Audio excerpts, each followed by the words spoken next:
Welcome back to MTFC TV. Joining me this time is Joint Assistant Manager Chris Rawlinson. Chris, how the lads train tonight? Really bright. Did a good session, changed the warm-up and did lots of shape work. So, Terry's put on a brilliant session for the lads today, and I think both sessions this week have been really bright actually after obviously the disappointment of Saturday. So we've trained really well this week.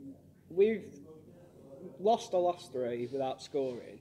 How do you focus on sort of remedying that? What's sort of the ideas you put into the lads' head? By for us as a management team, by not trying to overthink the solution.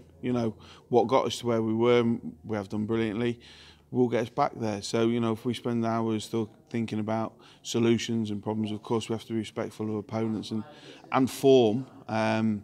But not to overthink it and getting the message across to the boys. Yes, there's certain things we could do better, which we've been stressing in training this week. But really, it's just a case of chilling out and getting back to the levels where we were. And hopefully getting back on another run, keeping the season alive. We've seen one departure this week. We've not been able to say anything to that, but Tom Davey, I believe, is joining Scarborough. Is that correct? Yeah, it is. Yeah, I think it's gone through today, or will do in the next day or two. I think he's accepted a move.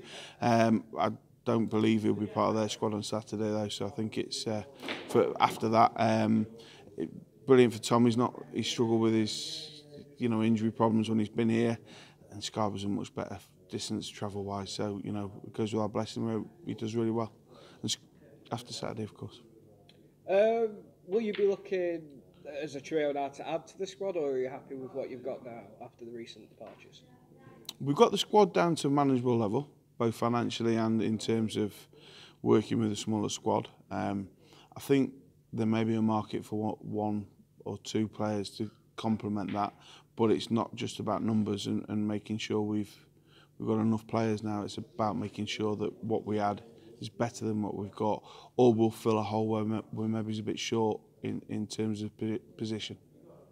We've seen Dave at the reserve games quite recently. It was at Tuesdays, and we've seen a few more reserve lads getting involved with first team training wise. Is it something you are always keeping in mind and keeping your eye on in case there's maybe one or two you can look at, or that will make the move to come up from the reserves? Yeah, very much so. I mean, I think Ashton's had chances. Jordan's with us every week. Obviously, we've thought Billy and Harry have come through that path. They're out in step 4, getting games. Harry especially has done well. So, yeah, we've always got an eye on the reserves and the academy because they're the lifeblood for Matlock. It saves the club money eventually if you can bring through players of your own rank. But obviously, they've got to be good enough. We had a fan, I can't remember what medium he asked on, but he mentioned Billy Whitehead and the fact, I believe, due to illness he wasn't in the Stanford's first match day squad when he was there, and the one after that he didn't come off the bench or something. Is that something you have contact back and forth with Stanford's manager, or do you just let them get on with managing? Well, I know David and Graham have spoken, and it's a situation that is in talk, shall we say.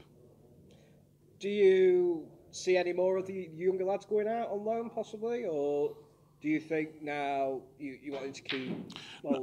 I think with the boys who are out on loan, sort of a year beyond the academy, I think the lads that are still within the academy, it's good for those to carry on playing in the reserves in the academy games, step 7, and then next year the ones that are good enough and deemed to be good enough by the club and the academy managers, along with David, will move them in and then look to properly get them out on loan and get some high level football. So to talk about Saturday's match, 3 huge home matches coming up in Scarborough, Nantwich and then Baseford.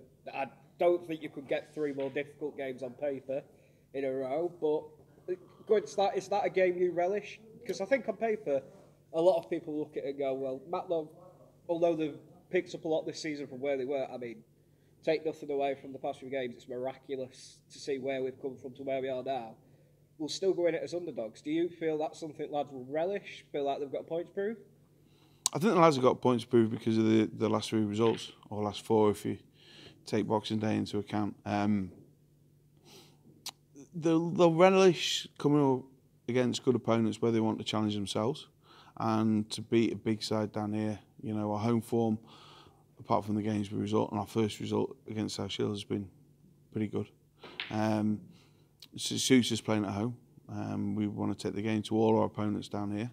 That's one of the things we've been working on. So yeah, chance to scalp at big clubs, then great. But as a squad and as a management team, we definitely look at ourselves, you know, in the top half of the best clubs in the league, and we want to push on and keep beating. Obviously, if we carry on losing or lose another game, it adds further pressure and further pressure again. So, you know, it's an important game for us on Saturday to try and get a result. Not to, obviously, you won't want to say what your tactics are Saturday going into it, but will there be sweeping changes, or are you just going to be set out to let's keep doing what we're doing, and in the other games where we've perhaps lost very narrowly, it should be said that it will come. It's just getting back to basics and doing the basics well. I think the last two games we've gone behind in a lot of the games recently. That's our main focus is trying to get ahead in the game. I don't think there can be sweeping changes. I don't think we'll have enough time to work on those. It's just to refocus the minds of doing what we're good at and getting back to the levels of energy and application and hard work that we probably had 6 to 8 weeks ago and before that. We've seen that the strikers have dried up goals-wise recently, even though Craig, Marcus, Luke and JJ, when he's played, have had a really good season overall. What do you say, though, to a striker who perhaps is having a bit of a goal drought? Do you just say, keep having chances and it'll come? Yeah, you try and work with them in training to keep doing what they've been doing. It's unfortunate that sort of all three have happened, but I think the reason we haven't scored is our final third play hasn't been good enough in the last two games. When we've gone behind, teams have sat deep on us. We've tended just to play very long and very direct, and that really isn't our strength, you know. So we've been working hard on trying to keep the ball and make final third play better. If you give the guys chances, they will score goals. So we've got no fear of that. To finish things off, Adam Yates, after the Whitty game, made his 450th appearance, I believe. That's something that, even as someone who's worked in the league for a long time, it's very rare you see at any level now. What's it like having a player like Adam Yates in your ranks? Well, it's a massive achievement first and foremost, and well done to Adam for getting to 450 appearances for one club. It's great because Adam's still one of our, you know, up there with the better players within the squad. He's still fit, you know, he's still relatively young. So to do that at an age where he's not nearly 40 is, you know, a great achievement. And, you know, whether he's played 10 or 450 appearances, he does everything for Matlock. So, yeah, well done. All right, thank you very much, Chris Rawlinson. No problem.